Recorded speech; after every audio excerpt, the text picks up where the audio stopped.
Hi, I'm Mushaw, and I want to thank you for coming with me on my journey to Italy. Let's go.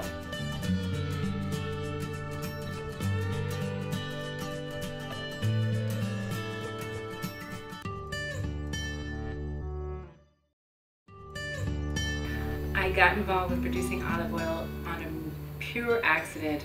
I had started a cooking school in Italy a couple years ago, and by virtue of becoming unemployed. And one of the gentlemen at the hotel who ran the hotel kept watching me and saying, "What are you doing?" Because I was taking notes to everything that was going on, from the food that was being served to all the vacation spots they took us. And so I told him, I said, "Oh, I have this idea about maybe we're opening up a vacation cooking school somewhere.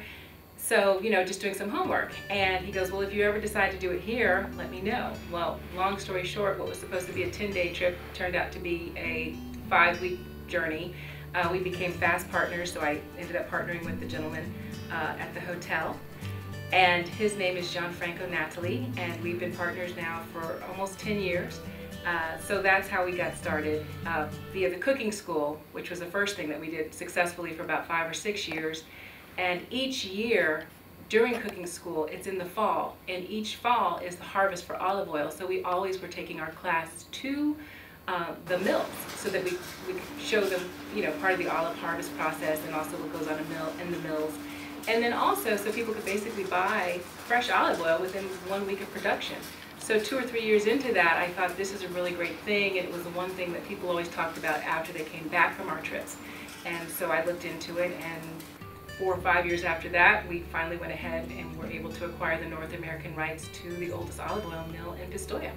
Olive oil season is always October and November in Tuscany.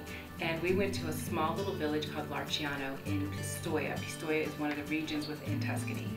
While people are harvesting their olives, the great thing about where we actually are producing this olive oil is it is still done the old-fashioned way, which is they're either hitting the trees and letting the olives fall onto the nets that have been gathered there below for weeks on end, and or they are taking a little clamp and they're actually de-stemming the olives.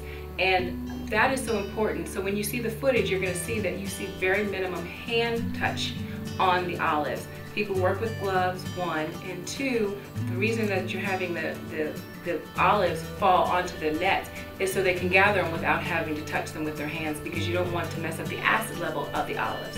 So that's a very important part of this extra virgin olive oil. Gentleman who is 84 years old and his daughter who's in her 60s up in the trees taking care of their trees, which is it's beautiful symmetry, which you'll be able to see. A father and daughter team who have 500 olive trees mixed in a grove where other people also own olive trees. So it gets kind of confusing for the naked eye, but everybody knows whose trees are whose, and who takes really good care of their trees, and where the olives go and which meals they go to. I had such an amazing experience with the olive oil in Italy that my most humble goal is to share it with people. It's something that I have enjoyed, and everybody that I have had taste it when I brought it back, so people who have not been on the trips, they always say, "Oh, when you go, will you please bring me some back?" So it was such a loud ringing in my ear, almost kind of like opening up the vacation cooking school. It came out of nowhere, but it was something that I thought, if I could bring something back that could put a smile on somebody's face, why not? So my goal really is to touch as many people's lives as I can with the olive oil, but not so much from the business money-making prospect, because we're such a small company on purpose, and our mill that we use is small on purpose. It is just so that people can enjoy something good, and it's a good quality. We don't put anything in it. There's no additives, there's no preservatives, and it's good for you. So if I can share something that's going to put a smile on your face, then I've done my job. To purchase the olive oil, you can visit the website, because we are shipping it now, and that website address is www.treasuresoftuscanyoliveoil.com.